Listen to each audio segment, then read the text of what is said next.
साथियों, आप सब जानते हैं कि सेंसस देश के लिए एक बहुत इम्पॉर्टेंट एक्सरसाइज है, जिसके माध्यम से देश के बारे में, देश की जनसंख्या के बारे में हर एक जानकारी जो चाहिए होती है वो इसके माध्यम से मिलती है।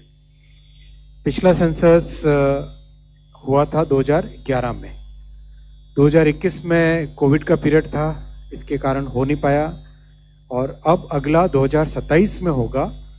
और विश्व में भारत का census it's considered as the largest administrative and statistical exercise in the entire world. इतना मैसिव एक्सरसाइज है ये, इसके लिए पूरी तैयारी की गई है, बहुत वेल प्लान्ड तरीके से इसको किया जाएगा।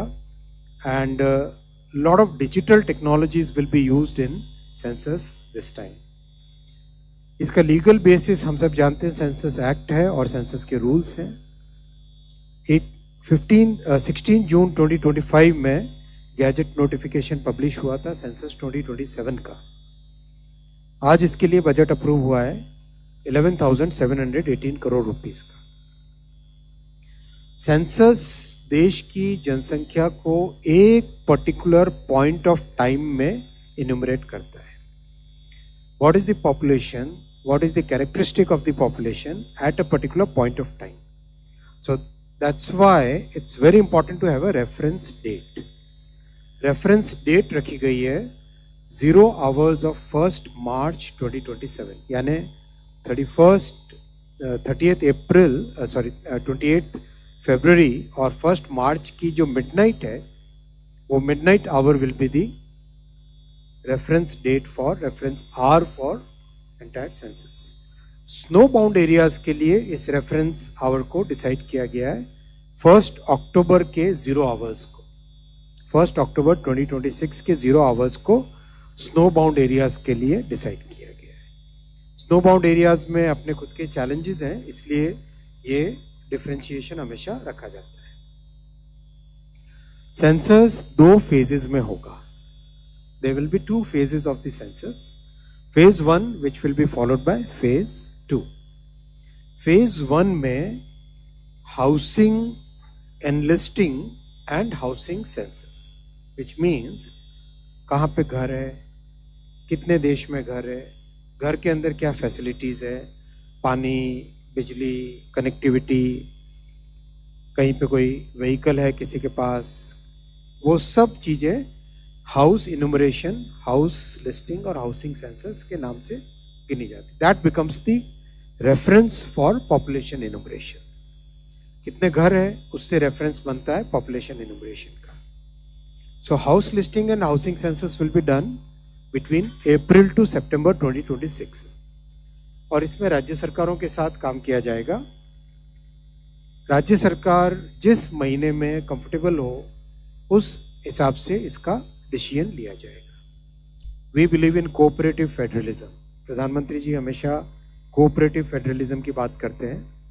कोऑपरेटिव फेडरलिज्म में उसके तहत even though it's A union subject, केंद्र सरकार और राज्य सरकार मिलकर जिन पर्टिकुलर डेज में हाउस लिस्टिंग और हाउसिंग सेंसस होगा, वो operation HLO house listing operation की डेट्स तय करेंगे।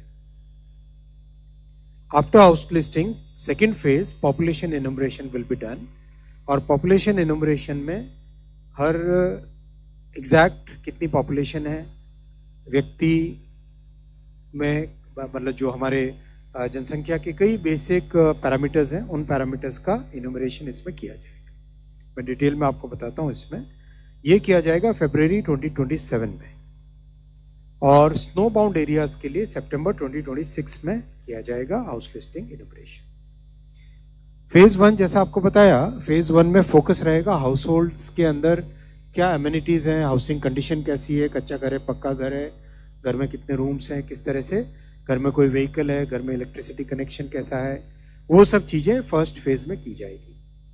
And that will be the base for phase 2, जिसमें बहुत इंपॉर्टेंट है demographic, socio cultural and economic parameters का इन्यूमरेशन किया जाएगा पूरी जनसंख्या का। Age, gender, educational status, religion, mother tongue, कौन सी लैंग्वेजेस बोलते हैं, डिसेबिलिटी है कोई, सोशल स्टेटस क्या है, एंड मोस्ट इंपॉर्टेंटली कास्ट का इन्यूमरेशन भी इसमें सेंसस में होगा। माइग्रेशन हुआ है घर से, फर्टिलिटी, ऑक्यूपेशन, हर चीज का, हर बेसिक पैरामीटर का इसमें इन्यूमरेशन किया जाएगा। ये फरवरी 2027 के हिसाब से किया जाएगा, भारत के कानूनों के हिसाब से, भारत के संविधान की जो व्यवस्था है उसके हिसाब से किया जाएगा। रिविजनल राउंड इसका 1 से 5 मार्च। कभी कोई एरर रह जाता है तो somebody would like to make a case की मेरा गलत मैंने कह दिया था, तो उसका एक रिविजनल राउंड होता है। स्नो बाउंड एरियाज में सितंबर 2026 में फेज 2 किया जाएगा। ये सेंसस अपने आप में एक अनूठा सेंसस होगा। This will be a very unique way of doing census, because देश में इन 11 वर्षों में एक डिजिटल क्रांति आई है। Digital technologies are part of our life today. हर एक व्यक्ति के जीवन में डिजिटल टेक्नोलॉजीज का आज उपयोग है, चाहे पेमेंट हो, चाहे डिजी लॉकर हो, हर तरीके से डिजिटल व्यवस्थाओं का देश में उपयोग हो रहा है। This will become the first ever digital census. First ever digital census में मैसिव एक्सरसाइज की गई है, और सबसे बड़ी बात है कि पर्सनल डेटा प्रोटेक्शन का जो कानून बना है, DPDP, digital personal data protection act, उसके तहत जितने प्रोटेक्शंस और जो राइट्स सिटीजन्स को दी गई है उनका इसमें ध्यान रखा गया है। बहुत इंपॉर्टेंट है ये फैक्टर, उनका ध्यान रख के सेंसस को कंप्लीट इसका डिजिटल डिजाइन किया गया है। Census monitoring and management system का एक प्रॉपर पोर्टल होगा which will be available on the mobile phone also, क्योंकि इसमें सेल्फ इन्यूमरेशन की भी व्यवस्था है। जियो टैगिंग, हाउस लिस्टिंग के लिए, डिमार्केशन के लिए प्रॉपर लैंडमार्क का नोटिफिकेशन, लैंडमार्क को डिजिटली मेजर करना बहुत ही एक प्रॉपर वे में किया जाएगा, और बहुत अच्छे स्ट्रॉन्ग रोबस्ट सिक्योरिटी फीचर्स, जैसा आपको बताया, digital personal data protection act के तहत इसमें किए जाएंगे। और कास्ट इन्यूमरेशन का already cabinet committee on political affairs ने कुछ महीनों पहले इसका फैसला लिया था, आप सबकी जानकारी में है। ये सेल्फ इन्यूमरेशन का भी एक ऑप्शन रहेगा। पोर्टल के थ्रू सेल्फ इन्यूमरेशन का भी इसमें ऑप्शन रहेगा।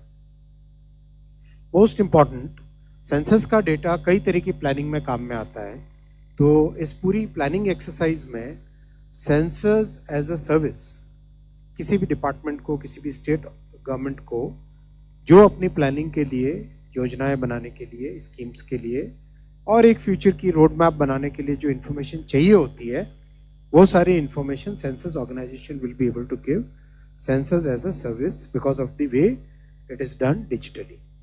ये डिजिटल सेंसस का एक बहुत बड़ा एडवांटेज होगा, बिकॉज कई वर्षों तक इसका बेनिफिट मिलता रहे, वो फैसिलिटी इसमें अवेलेबल होगी। करीब 30 लाख फील्ड फंक्शनरीज इसमें काम करेंगे, which means about 1 crore human days का इसमें एम्प्लॉयमेंट जनरेट होगा। बहुत मैसिव एक्सरसाइज है, अवेयरनेस क्रिएट की जाएगी, लास्ट माइल एंगेजमेंट, कैसे फील्ड ऑपरेशंस में स्टेट गवर्नमेंट के साथ मिलकर इन्यूमरेटर्स को हमें रिक्रूट करना है, वो सब चीज़ें इसमें सेंसस में की जाएगी। साथियों, ये बहुत इम्पॉर्टेंट एक्सरसाइज है देश के डेमोक्रेसी के लिए, देश की संवैधानिक व्यवस्था के लिए, इसीलिए इस पर बहुत फोकस किया गया है।